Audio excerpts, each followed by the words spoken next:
DSC preparation కి మిగిలిన తక్కువ సమయాన్ని డిఎస్సి 2024 యాప్ లేదా DSC2024.com తో జాబ్ ని సాధించండి. కరోనా ఈ పేరు చెబితే ఇప్పటికీ వెన్నులో వణుకు పుడుతుంది. ఎందుకంటే అది సృష్టించిన మారణ హోమం ఇంకా కళ్ళ ముందు కదలాడుతూనే ఉంది. సొంత బంధువులు చనిపోయినా కనీసం చివరి చూపు చూడలేని పరిస్థితి.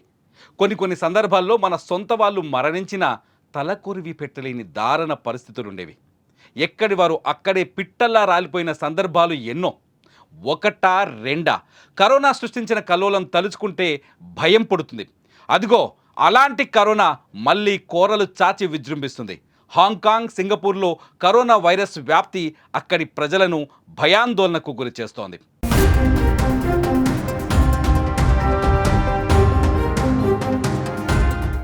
ఆసియాలో మళ్ళీ కరోనా వేవ్ మొదలైంది. సూచనలు కనబడుతున్నాయి. హాంకాంగ్, సింగపూర్లో కరోనా కేసులు పెరుగుతుండటంతో స్థానిక అధికారులు ప్రజలని అప్రమత్తం చేశారు. ముఖ్యంగా హాంకాంగ్లో వైరస్ వ్యాప్తి ఎక్కువగా ఉందని స్థానిక అధికారి హెచ్చరించారు. అలా ఆయన హెచ్చరించడానికి కారణం ఇటీవల శాంపిల్స్లో పాజిటివ్ కేసుల్లో వందల్లో తేలడమే. ఇకపోతే ఈ ఏడాది ఈ స్థాయిలో కోవిడ్ పాజిటివ్ రావటం ఇదే తొలిసారని చెబుతున్నారు. మే 3తో ముగిసిన వారంలో 31 కోవిడ్ మరణాలు నమోదయ్యాయని, ఈ ఏడాది ఇదే గరిష్ట సంఖ్య అని అధికారులు తెలిపారు.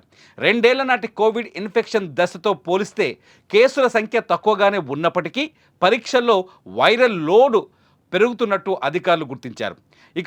ఇక పొరుగున ఉన్న సింగపూర్లో కోవిడ్ కేసులు పెరుగుతుండటంతో అధికారులు అప్రమత్తమయ్యారు. దాదాపు ఏడాది తరువాత అక్కడి ఆరోగ్య శాఖ కేసుల సంఖ్యను తాజాగా వెల్లడించింది.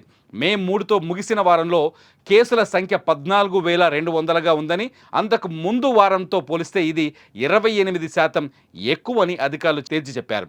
దీనికి తోడు ఆసుపత్రుల్లో చేరుతున్న వారి సంఖ్య కూడా 30% పెరిగిందని చెప్పుకొచ్చారు. జనాభాలో తగ్గుతున్న ఇమ్యూనిటీ కారణంగా కేసుల సంఖ్య పెరుగుతూ ఉండొచ్చని అధికారులు అనుమానిస్తున్నారు. ప్రస్తుత వేరియంట్ల వ్యాప్తి సామర్థ్యం గతంలో కంటే ఎక్కువ లేదని కూడా చెబుతున్నారు.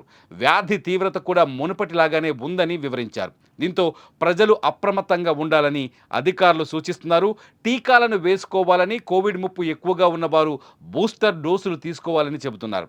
సాధారణంగా శ్వాసకోశ సంబంధిత తీవ్రత చలికాలంలో ఎక్కువగా ఉంటే కోవిడ్ మాత్రం ఎండాకాలంలో కూడా కనిపిస్తుండడంతో అధికారులు అలర్ట్ అయ్యారు.